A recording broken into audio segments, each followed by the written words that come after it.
एक समय की बात है। एक छोटे से गांव के पास घना जंगल था। उसी गांव में एक गरीब धोबी रहता था, जिसके पास एक दुबला पतला गधा था।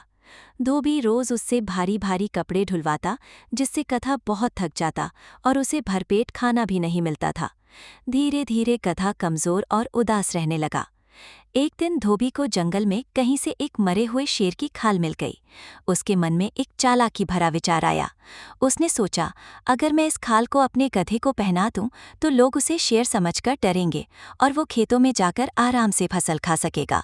अगले ही दिन धोबी ने गधे को शेर की खाल पहना दी और उसे रात के समय खेतों में छोड़ दिया।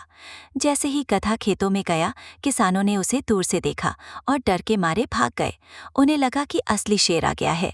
अब गधा बिना किसी डर के हरे भरे खेतों में घुसकर भरपेट खाने लगा। कुछ ही दिनों में गधा मोटा ताजा और खुश हो गया। वो हर रात शेर की खाल पहनकर खेतों में जाता और मनचाहा भोजन करता। धीरे धीरे उसके अंदर घमंड आ गया। वो सोचने लगा कि सच में वही शेर है और सब उससे डरते हैं। एक रात जब गधा खेत में घूम रहा था, तभी उसे पास के जंगल से दूसरे गधों की आवाज सुनाई दी।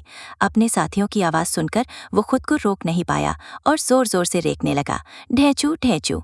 जैसे ही किसानों ने ये आवाज सुनी, उन्हें समझ आ गया कि ये कोई शेर नहीं बल्कि गधा है। उन्होंने तुरंत लाठियां उठाईं और खेत में पहुंच गए। गधे को पहचानते ही उन्होंने उसकी खूब पिटाई की और शेर की खाल उतार ली।